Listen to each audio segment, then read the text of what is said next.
இந்த வீடியோவில் 6th second செம்மில் இருக்க ஹிஸ்ட்ரி லெசன் தான் பார்க்க போகிறோம். வாங்க என்னென்ன லெசன் இருக்குன்னு ஃபஸ்ட்டு பார்த்துடலாம். ஃபர்ஸ்ட் லெசன் வட இந்தியாவில் வேதகால பண்பாடும் தென்னிந்தியாவில் பெருங்கற்கால பண்பாடும். செகண்ட் லெசன் மாபெரும் சிந்தனையாளர்களும் புதிய நம்பிக்கைகளும். தேர்ட் லெசன் குடித்தலைமையில் இருந்து பேரரசு வரை. இப்போ நம்ம ஃபர்ஸ்ட் லெசன் தான் பார்க்க போகிறோம். ஃபர்ஸ்ட் லெசன் என்ன லெசன் பார்த்தீங்கன்னா வட இந்தியாவில் வேதகால பண்பாடும் தென்னிந்தியாவில் பெருங்கற்கால பண்பாடும். ஃபர்ஸ்ட் ஆரியரின் வருகையால் வேத காலம் எனும் காலகட்டம் தொடங்கியது. வேத காலகட்டம் யார் வருகையால் தொடங்கியது? ஆரியரின் வருகையால் வேத காலம் என்னும் காலகட்டம் தொடங்கியது. வேத காலம் இந்திய வரலாற்றில் கிமு 1500 to 600 காலகட்டம். வேதங்கள் என்பதில் இருந்து இப்பெயரை பெற்றது. ஃபர்ஸ்ட் ஆரியர்கள்னு யாருன்னு பார்க்கலாம். ஆரியர்கள் இந்தோ ஆரிய மொழி பேசுவாங்க. என்ன மொழி பேசுவாங்க? இந்தோ ஆரிய மொழி பேசுவாங்க. இவங்க இடம் விட்டு இடம் குடிபெயர்ந்து செல்லக்கூடிய கால்நடை மேய்ப்பவர்கள். இந்தோ ஆரிய மொழி பேசுவாங்க, கால்நடை மேய்ப்பாங்க. இவங்க மத்திய ஆசியாவில இருந்து அலையா குடிபெயர்ந்து இந்துகுஷ் மலைகளில் கைபர் கான்வாய் வழியாக வந்தனர். இந்தியாவுக்கு எப்படி வந்தாங்க? மத்திய ஆசியாவில இருந்து இந்துகுஷ் மலையில கைபர் கான்வாய் வழியா இந்தியாவுக்கு வந்தாங்க. இவங்களோட முக்கியமான தொழில், அதாவது முதன்மை தொழில் எதுன்னு பார்த்தீங்கன்னா கால்நடை மேய்ப்பது. அது மட்டும் இல்லாமல் இவங்க வேளாண்மை செஞ்சுருக்காங்க. இவங்க என்ன வேளாண்மை செஞ்சுருக்காங்கன்னா அழித்து எரித்து சாகுபடி செய்யும் வேளாண் முறை அப்படின்ற ஒரு முறையை யூஸ் பண்ணியிருக்காங்க, அதாவது ஃபாலோ பண்ணியிருக்காங்க. அழித்து எரித்து சாகுபடி செய்யும் வேளாண் முறை.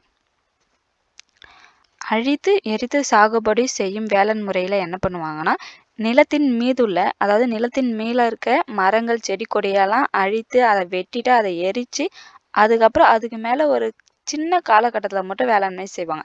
அதுக்கப்புறம் அந்த இடத்த விட்டு மறுபடியும் வேற ஒரு இடத்துக்கு இடம்பெயர்ந்து வேற ஒரு இடத்துல அதே மாதிரி வேளாண்மை செய்வாங்க. இதுதான் அழித்து எரித்து சாகுபடி செய்யும் வேளாண்மை. இப்போ இவங்களோட காலங்கள், அதாவது ஆரியர்களோட காலங்களில் என்னென்ன பண்ணாங்கன்னு சொல்லிட்டு பார்க்கலாம். ஆரியர்களோட காலங்கள் பார்க்கலாம். புவியியல் பரப்பு எங்கே இருந்தாருங்கன்னா வட இந்தியாவில். காலப்பகுதியை இரும்பு காலம் சொல்லுவாங்க. கால அளவு கிமு 1500 to 600 வரை. சான்றுகள் வேத கால இலக்கியங்கள். நாகரிகம் கிராம நாகரிகமாக இருந்தது. ஆரியர்களும் இந்தியாவில் அவர்களின் வாழ்விடங்களும் சொல்லிட்டு பார்க்கலாம். ரிக் வேத கால ஆரியர்கள் நாடோடிகளாக இருந்தாங்க. ரிக் வேத கால ஆரியர்கள் யாரு? நாடோடிகள். அவங்களோட முக்கியமான தொழில் எதை பார்த்தீங்கன்னா மேய்ச்சல், அதாவது கால்நடை மேய்ப்பல் தான் அவங்களோட முக்கியமான தொழில். ரிக் வேத காலத்துல ஆரியர்கள் வாழுமிடம் பஞ்சாப். ரிக் வேத காலத்துல ஆரியர்களின் வாழுமிடம் பஞ்சாப். இந்த பகுதியை சப்த சிந்து சொல்லுவாங்க. சப்த சிந்துனா 7 ஆறுகள் ஓடும் நிலப்பகுதி என்று அழைக்கப்படும். இந்த பகுதி, அதாவது ரிக் ஆரியர்கள் வாழ்ந்த பகுதி பஞ்சாப் என்னன்னு சொல்லுவாங்க? சப்த சிந்துன்னு சொல்லுவாங்க. 7 ஆறுகள் ஓடும் நிலப்பகுதின்னு சொல்லிட்டு சப்த சிந்துன்னு சொல்லுவாங்க. கிமு 1000 ஆரியர்கள் கிழக்கு நோக்கி நகர்ந்து சிந்து கங்கவெளியை அடைந்தார்கள். இவங்களோட முக்கியமான கருவிகள் என்ன பார்த்தீங்கன்னா இரும்பு, கோடாரி. இரும்பு தான் அவங்க மேக்சிமம் யூஸ் பண்ணாங்க. ஆரியர்கள் என்ன யூஸ் பண்ணாங்க? முக்கியமாக இரும்பு தான். 4 வேதங்கள் என்னென்ன பார்த்தீங்கன்னா இது முக்கியம். என்னென்ன முக்கியமான 4 வேதங்கள் பார்த்தீங்கன்னா ரிக், யஜூர், சாம, அதர்வ. 4 வேதங்கள் என்னென்னா ரிக், யஜூர், சாம, அதர்வ. இப்போ இவர்களுக்கான சான்றுகள், வேதகால சான்றுகள் என்னென்னு பார்த்தீங்கன்னா வேதகால இலக்கியங்கள் 2 டைப்ஸாக இருக்குது. ஒன்று சுருதிகள், இன்னொன்று ஸ்மிருதிகள். ஸ்மிருதிகள்.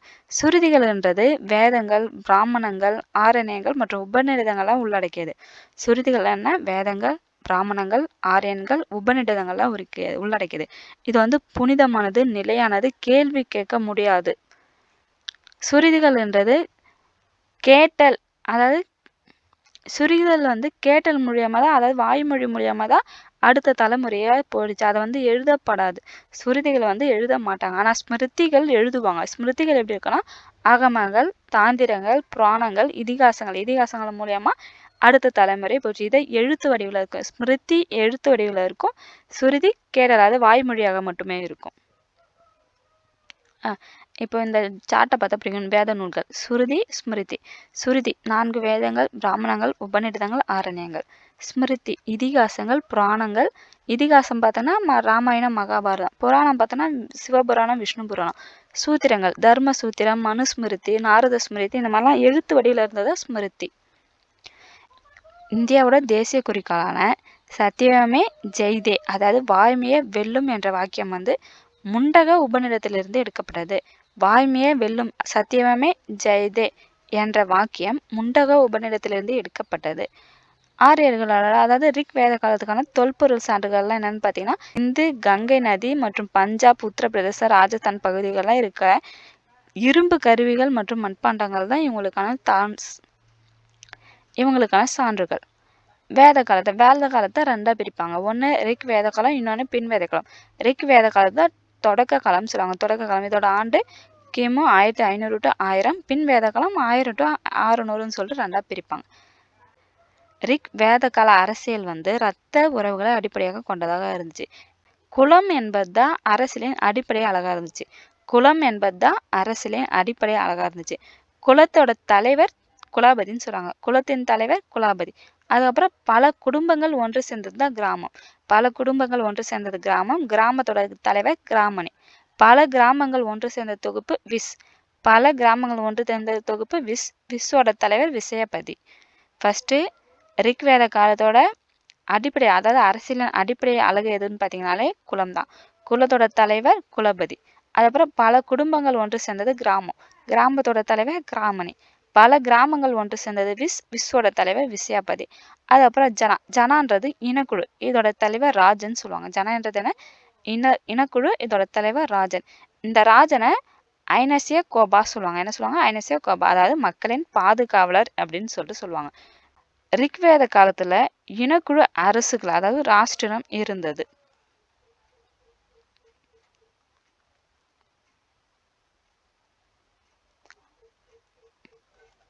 அரசருக்கு துணை புரியறதுக்கு அவர் ஒரு இனக்குழு வச்சிருப்பார். இனக்குழு மன்றங்களை வச்சிருப்பார். அந்த மன்றங்கள் என்னென்னு பார்த்தீங்கன்னா விதாதா, சபா, சமிதி, கணா. இதில் இந்த விதாதா என்ற இனக்குழு ரொம்ப பழமையானது. இது பொதுக்குழு. விதாதா என்பது பொதுக்குழு. சபா என்றது மூத்தோர்களை மட்டும் கொண்ட மன்றம். சமிதி மக்கள் அனைவரையும் கொண்ட பொதுக்குழு. அரசர் அவர் ஹெல்ப் பண்றதுக்காக ஒரு புரோகிதர், அதாவது தலைமை குருவை ஒருத்தர் பணியில் அமைத்திருப்பார். அது மட்டும் இல்லாமல் அரசியல், பொருளாதார, இராணுவம் தொடர்பான விஷயத்துலலாம் அரசருக்கு ஹெல்ப் பண்றதுக்காக சேனானி, படை தளபதின்ற ஒருத்தர் வச்சிருப்பாரு. அதே மாதிரி கிராமங்கள்ல கிராம தலைவரா கிராமணின்றவர் ஒருத்தர் அரசர் வச்சிருப்பார். இது முன்வேத காலத்துல. பின்வேத காலத்துல ஜனாக்கள் அல்லது இனக்குழுக்கள் இணைக்கப்பட்டு ஜனபதங்கள் அல்லது ராஷ்டிரங்கள் உருவாயின. இப்போ ரிக்வேத காலத்துல இனக்குழு இருந்துச்சு. அந்த இனக்குழுக்கெல்லாம் சேர்ந்து ஜனபதங்கள் அப்படின்னா ராஷ்டிர கூடங்கள்னு சொல்லிட்டு மாத்திட்டாங்க. பின்வேத காலத்துல விதாதா என்ற மன்றம் இல்லாமலே போயிடுச்சு. அதே மாதிரி சமிதி, சபாக்கெல்லாம் முக்கியத்துவம் இல்லாம போயிடுச்சு. ரிக்வேத காலத்துல பாலி என்ற ஒரு வரி இருந்துச்சு.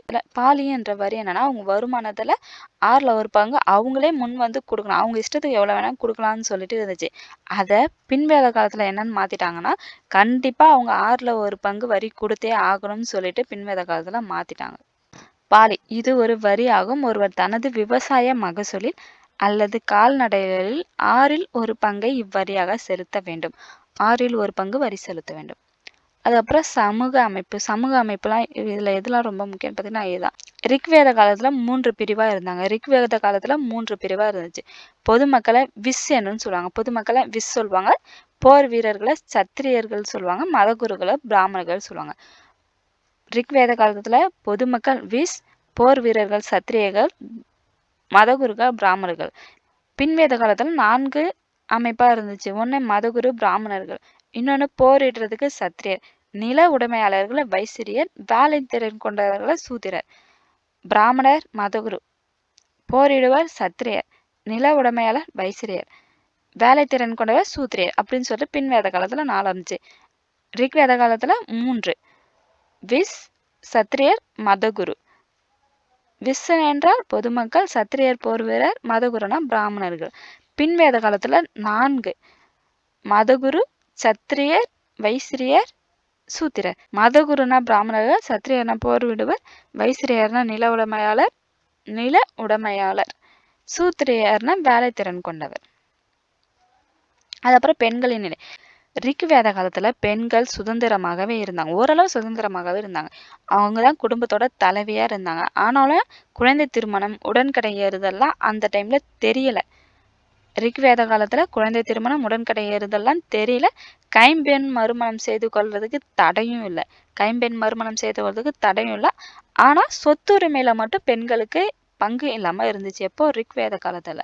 இதுவே பின்வேத காலத்துல என்னாச்சுன்னா, சமூக குடும்பத்துல மட்டும் ரிக்வேத காலத்துல பெண்களுக்கு சமூகத்துல தான் அந்த அளவுக்கு இம்பார்ட்டன்ஸ் கொடுக்கல. ஆனா குடும்பத்துல எல்லாமே பெண்கள் தான் பார்த்துட்டாங்க. பின்வேத காலத்துல என்ன ஆச்சுன்னா, சமூகத்துல மட்டும் இல்லாம குடும்பத்திலயும் பெண்களை வந்து அவங்க அந்த அளவு எதுவும் இம்பார்ட்டன்ஸ் கொடுக்கல. பின்வேத காலத்துல திருமணம் தொடர்பான விதிகள் நிறைய இருந்துச்சு. பலதரமானம் சாதாரணமா நடந்துச்சு. அதே மாதிரி கைம்பெண் மறுமணத்துக்கு ஊக்கம் அளிக்கப்படவில்லை. கைம்பெண் மறுமணத்துக்கு கொடுக்கல. எப்போ? பின்வேத காலத்துல. பெண் கல்வி மறுக்கப்பட்டது. பெண் கல்வி மறுக்கப்பட்டது. கலப்பு திருமணம் நிராகரிக்கப்பட்டது பின்வேத காலத்துல. அதுக்கப்புறம் பொருளாதார வாழ்க்கை. ரிக்வேத காலத்தோட முக்கிய பொருளாதார நடவடிக்கை எதுன்னு பார்த்தீங்கன்னா கால்நடை மேய்ப்பது. முக்கியமான தொழில் எதுன்னு பார்த்தீங்கன்னா கால்நடை மேய்ப்பது. அது இல்லாமல் அவங்க மர வேலை செய்யறது, தேர் செய்யறது, மண்பாண்டம் செய்யறதுன்னு சொல்லிட்டு எல்லா வேலையுமே செஞ்சுருக்காங்க. இவங்க வந்து குதிரை, பசு, வெள்ளாடு எல்லா கால்நடைகளையும் வளர்த்துருக்காங்க ரிக்வேத காலத்துல. ரிக்வேத காலத்துல யவா என்ற பார்லி முதன்மை வேளாண் பயிரா இருந்துச்சு. அவங்களுக்கு அந்த டைம்ல கோதுமை, பருத்திலாம் சிந்துவெளி மக்களுக்கு தெரிஞ்ச அளவுக்கு அந்த அளவுக்கு ரிக்வேத காலத்துல தெரியல. பின்வேத காலத்தில் பசு, வெள்ளாடு, செம்மறி, குதிரை இது மட்டும் இல்லாம யானையும் சேர்த்து அவங்க வளர்த்தாங்க.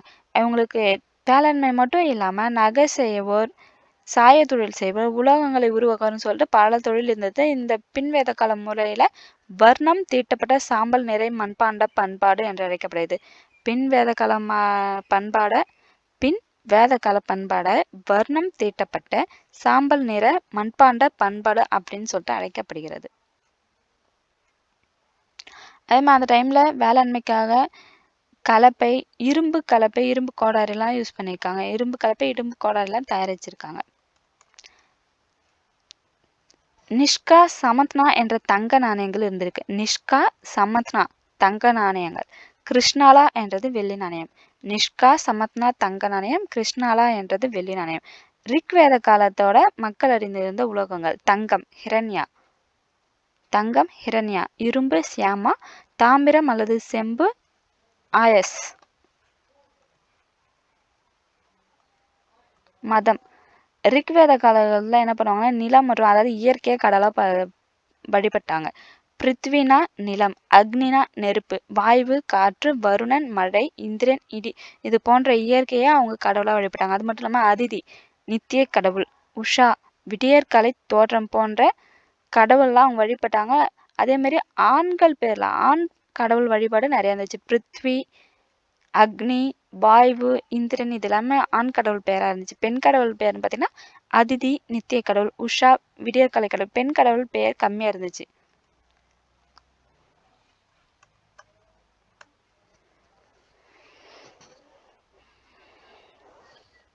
ரிக்வேத காலத்துல கோவில் இல்லை, அதே மாதிரி சிலை வழிபாடு வழக்கத்தில் இல்லை. கோவில்கள் இல்லை, சிலை வழிபாடும் வழக்கத்தில் இல்லை. பின்வேத காலத்துல என்னாச்சுன்னா ஆரியர் அல்லாத கடவுள் தான் நிறைய ஏற்பட்டாங்க.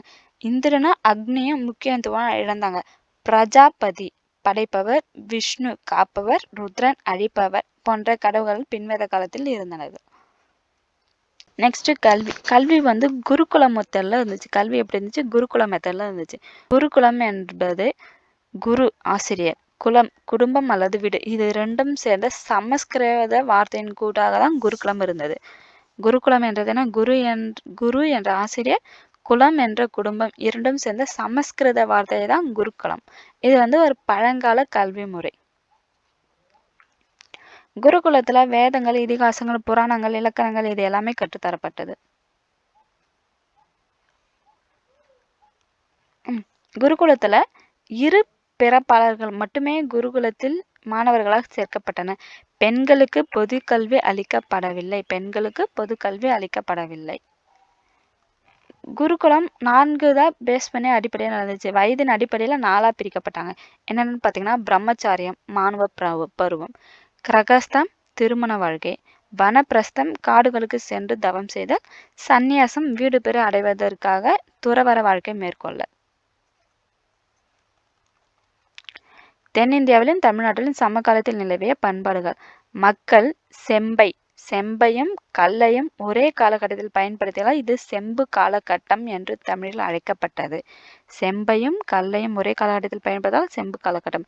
இந்தியாவில் செம்பு பண்பாடு முதிர்ந்த நிலை ஹரப்பா பண்பாட்டின் சமகால பண்பாடாகும்.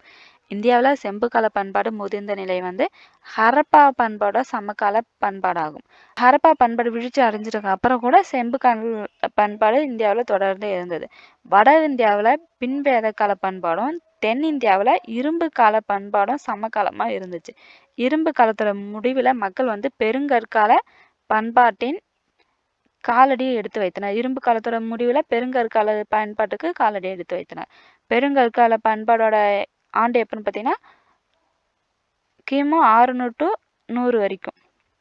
பெருங்கற்கால பண்பாடோட ஆண்டு கிமு 600 to 100.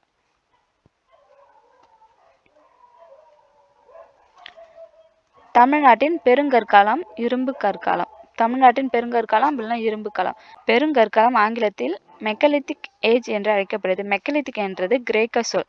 மெகா என்றால் பெரியன்னு அர்த்தம். லித் என்றால் கல்லுன்னு அர்த்தம். அதாவது பெரிய கல் என்றுதான் பொருள். இறந்தவர்களை புதைத்த இடங்களை கற்பலைகளை கொண்டு மூடியதால் இக்காலம் பெருங்கற்காலம் என்று அழைக்கப்படுது. இறந்தவர்களை புதைத்த இடங்களை கற்களை கொண்டு மூடியதால் இதை பெருங்கற்காலம் என அழைக்கப்பட்டது. தமிழகத்தில் பெருங்கற்கால அல்லது இரும்பு கால தொல்லியல் ஆய்விடங்கள். ஆதிச்சநல்லூர் தூத்துக்குடி.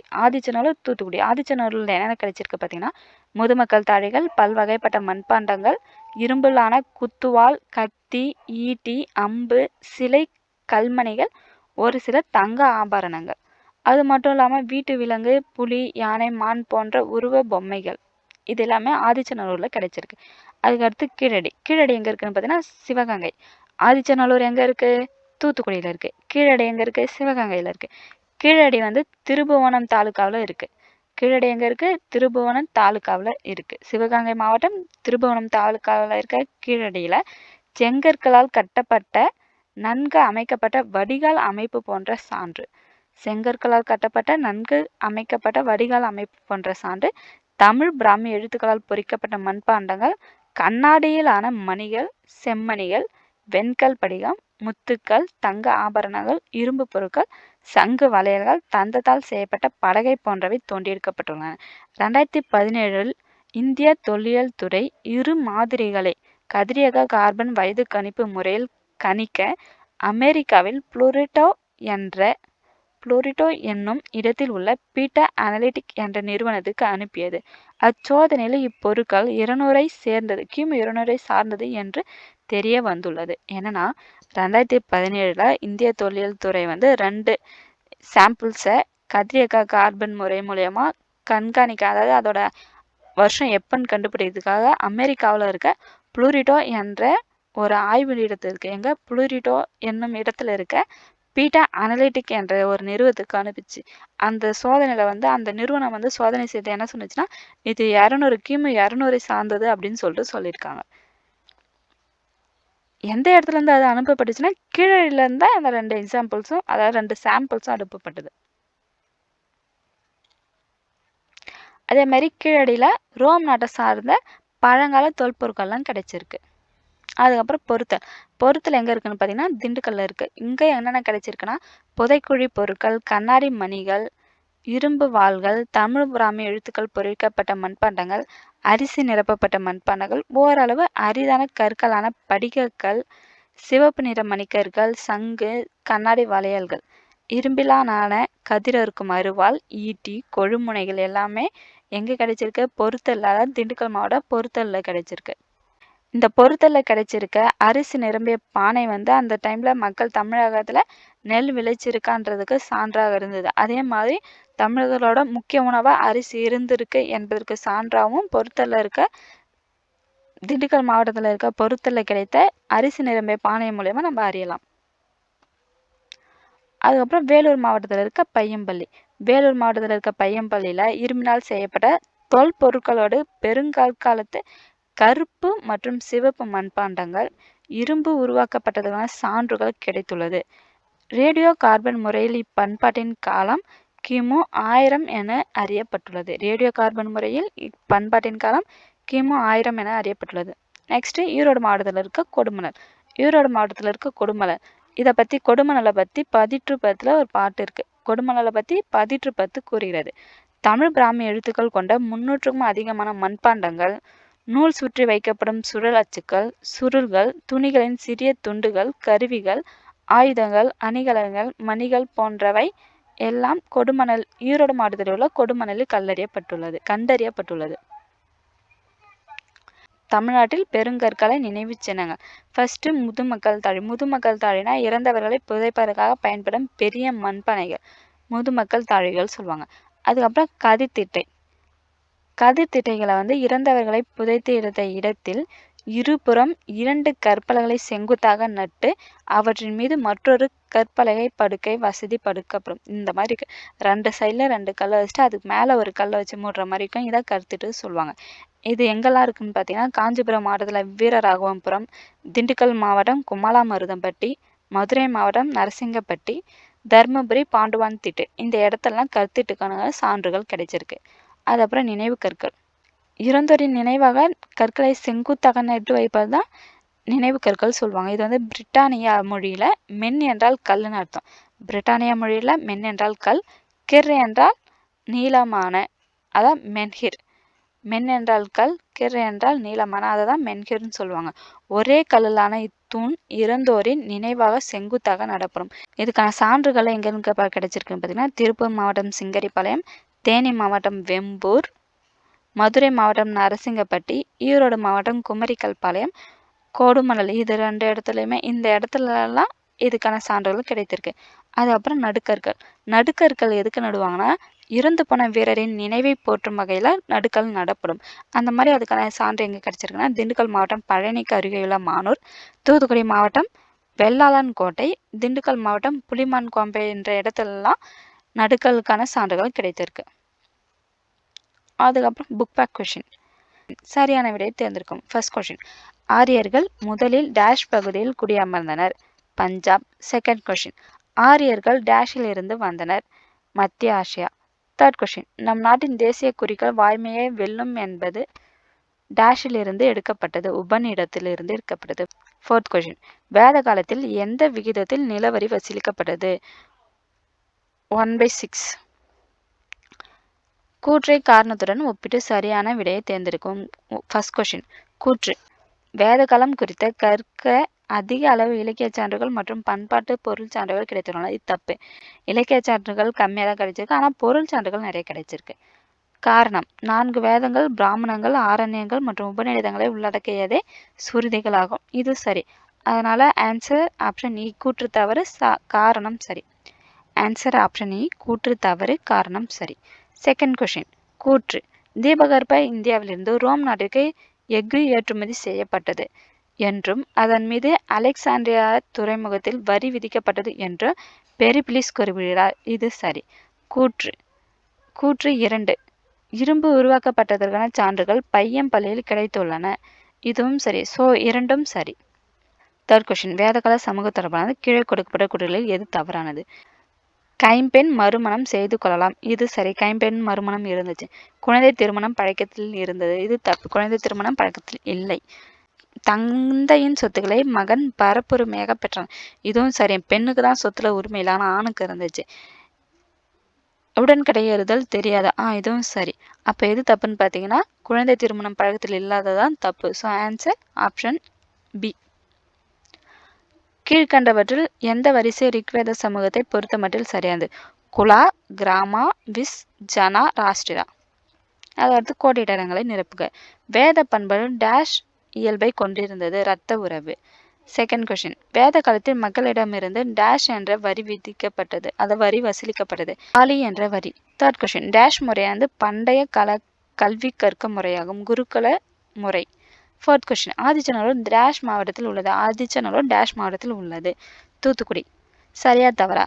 ஃபர்ஸ்ட் கொஸ்டின், பல இடங்களில் கிடைத்துள்ள ரோமானிய தொல்பொருள் இந்திய ரோமானிய வணிக உறவுகளுக்கு சான்றாய் உள்ளது. சரி.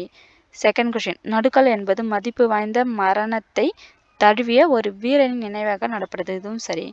தேர்ட் கொஸ்டின், படை தளபதி கிராமணி என அழைக்கப்பட தப்பு.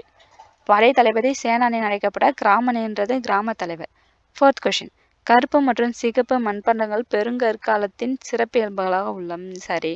ஃபிஃப்த் கொஸ்டின், பையம்பள்ளியில் இரும்பு உருவாக்கப்பட்டதான சான்றுகள் கிடைத்துள்ளன. இதுவும் சரி. அதுக்கப்புறம் பொறுத்துக. கீழடி தந்தத்திலான பகடை, பொறுத்தல், கொழுமுனைகள், கொடுமணல் சுழல் அச்சுக்கள் ஆதிச்சநூல் தங்க அப்படின்னாங்க. இது எல்லாமே ஆப்ஷன் கரெக்டாக தான் பொருந்திருக்கும். So answer option A. அவ்வளோதான் ஃப்ரெண்ட்ஸ், இதோட இந்த வீடியோ முடிஞ்சிச்சு. இனி நெக்ஸ்ட் வீடியோவில் அடுத்த லெசன் என்ன பார்த்தீங்கன்னா மாபெரும் சிந்தனையாளர்களும் புதிய நம்பிக்கைகளும் பார்க்கலாம். ஓகே ஃப்ரெண்ட்ஸ், பாய்.